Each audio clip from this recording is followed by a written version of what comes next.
Hello students, class 8 Hindi lesson 10 Hindi grammar lesson 10 सर्वनाम।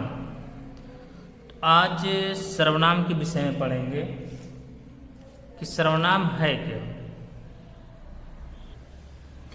संज्ञा के स्थान पर जिसका प्रयोग किया जाता है उसे क्या कहते हैं? सर्वनाम कहा जाता है। और इसका परिभाषा होगा, सर्वनाम उस शब्द को कहते हैं जो किसी संज्ञा के बदले आता है, जैसे वह, वे, ये, तुम लोग, आप, मैं, हम, ये सभी क्या हैं? सर्वनाम है। क्योंकि अगर देखा जाए तो बार बार यदि हम संज्ञा का प्रयोग करेंगे तो सुनने में भी अच्छा नहीं लगेगा और जो हम बोलेंगे हमें भी अच्छा नहीं और जो सुनेगा उसे भी अच्छा नहीं। जैसे कहा जाए अभी किसी को राम विद्यालय जाता है, राम पढ़ता है, राम खेलता है, राम खाना खाता है, राम शरारत करता है, तो अच्छा नहीं लगता है। राम पढ़ने जाता है, वहाँ पर अच्छे से पढ़ाई करता है, वह अपना काम प्रतिदिन समय से पहले ही समाप्त कर लेता है, तो ये थोड़ा अच्छा लगता है। इसीलिए हर जगह पे अर्थात बार बार संज्ञा का प्रयोग करना उचित नहीं है और अच्छा भी नहीं लगता है। इसलिए एक बार हम संज्ञा का प्रयोग करें, उसके बाद ज़्यादातर सर्वनाम का ही प्रयोग किया जाता है, इसीलिए इसका निर्माण हुआ। इसके बाद देखेंगे संज्ञा के कितने भेद होते हैं। संज्ञा जो होता है उसके 6 भेद होते हैं, जैसे पुरुषवाचक सर्वनाम, निजवाचक सर्वनाम, निश्चयवाचक सर्वनाम, अनिश्चयवाचक सर्वनाम, संबंधवाचक सर्वनाम और प्रश्नवाचक सर्वनाम। तो पहले हम लोग देखेंगे पुरुषवाचक सर्वनाम। आप सभी को दिख रहा होगा पुरुषवाचक सर्वनाम। तो इसमें क्या होता है? व्यक्तिवाचक संज्ञा के स्थान पर प्रयुक्त होने वाले सर्वनामों को पुरुषवाचक सर्वनाम कहते हैं, जैसे मैं, हम, तुम, वह, वे आदि। तो इसमें 3 होते हैं, एक होता है उत्तम पुरुष, एक होता है मध्यम पुरुष, एक होता है अन्य पुरुष। अर्थात जो बोलता है वो होता है उत्तम पुरुष और जिससे बात किया जाता है, जिससे कह रहा हो या जिससे बात किया जाता है वो होता है मध्यम पुरुष। और जिसके विषय में बात होता है या जिसके विषय में कहा जाता है उसे क्या कहते हैं? अन्य पुरुष कहते हैं। जैसे भी कहा जाए मैं स्कूल जा रहा हूँ, तो वो अपने बारे में कह रहा है, इसलिए इसे क्या कहेंगे? उत्तम पुरुष कहेंगे। जो अपने बारे में जिस सर्वनाम के माध्यम से अपने विषय में बताया जाए उसे कहा जाता है उत्तम पुरुष। मैं खेलता हूँ, अपने बारे में कहा जा रहा है, इसका मतलब क्या हो जाएगा? उत्तम पुरुष हो जाएगा।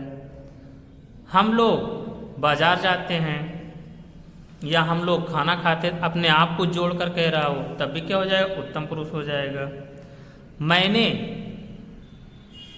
मैंने खेलना, मैंने सभी लोगों से कह दिया है, मैंने सभी लोगों से कह दिया, तो मैं अर्थात अपने बारे में कह रहा, मैं खुद जाकर सभी से कहा हूँ। तो जहाँ पर अपने विषय में कहा जाए उसे कहा जाता है उत्तम पुरुष।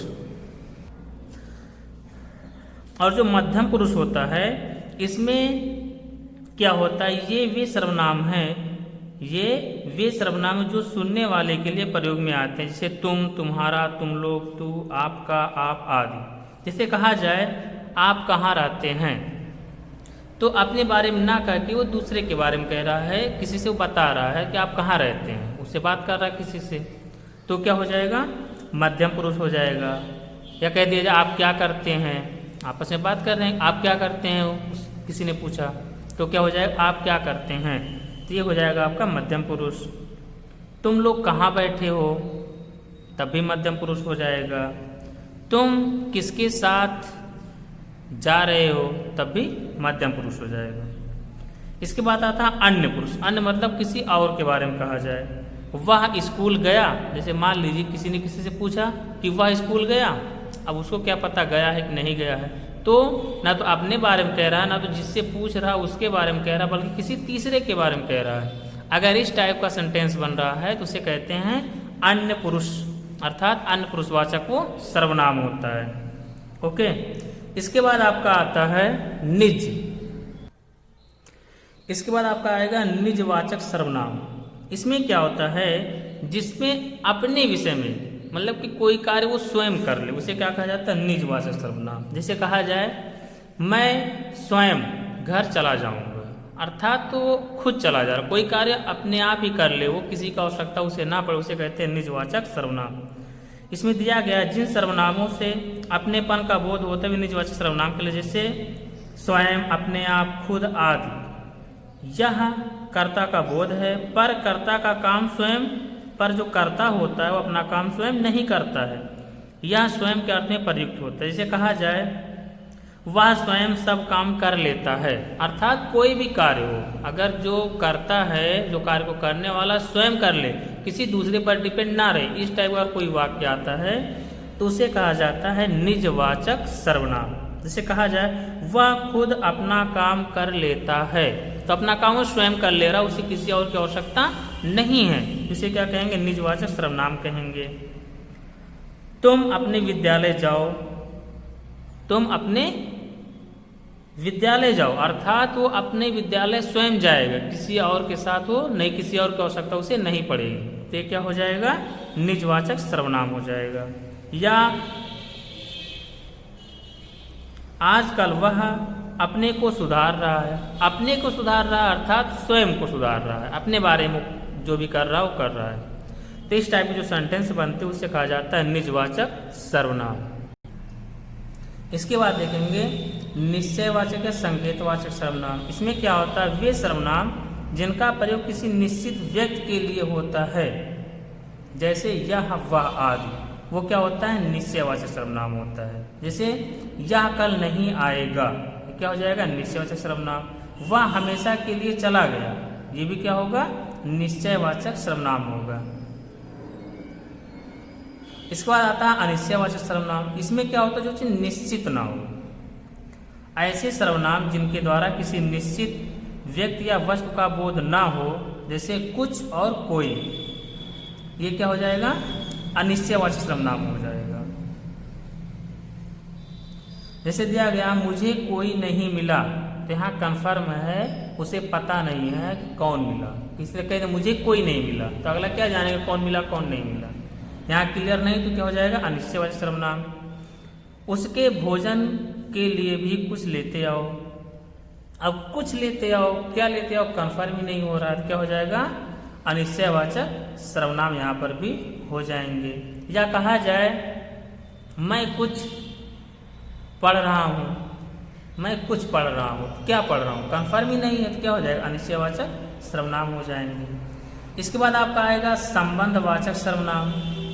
इसमें ध्यान देंगे, संबंध मतलब होता है जोड़। जिन सर्वनाम से वाक्य में किसी दूसरे सर्वनाम से संबंध स्थापित किया जाए उसे संबंधवाचक सर्वनाम कहते हैं। जैसे जो, सो, जिसकी, उसकी, जो, वह आदि। जैसे वह कौन है जो इतना चिल्ला रहा है, वह कौन है जो इतना चिल्ला रहा है, तो इसमें कौन और जो क्या कर रहे हैं? जोड़ने का कार्य कर रहे हैं, इसलिए क्या हो जाएगा? संबंधवाचक सर्वनाम हो जाएगा।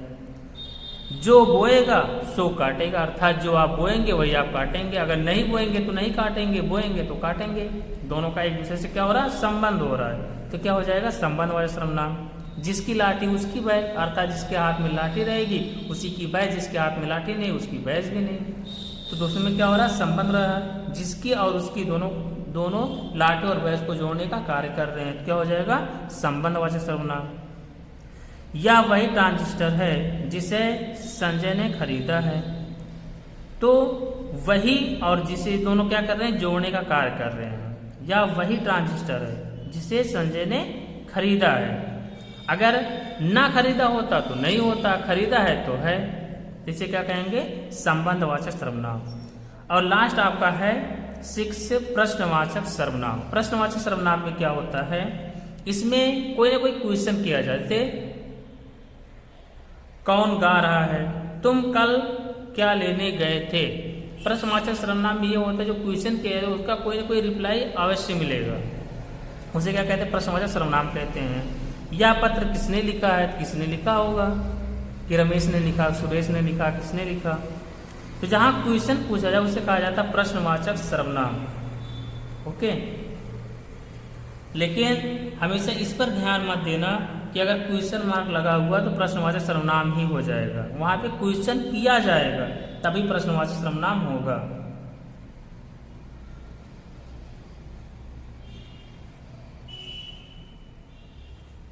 लेकिन इसमें यह भी ध्यान देना आप लोग अगर उस पर कर्ता पे फर्क पड़ेगा तो मध्यम पुरुष भी हो सकता है, मध्यम पुरुष हो सकता है, उत्तम पुरुष हो सकता है, अन्य पुरुष भी हो सकता है अगर क्वेश्चन मार्क लगा है और इस पर फर्क पड़ रहा है तो। लेकिन ज़्यादातर प्रश्नवाचक सर्वनाम ही होता है, इसको आपको थोड़ा अच्छे से ध्यान देना, ठीक है।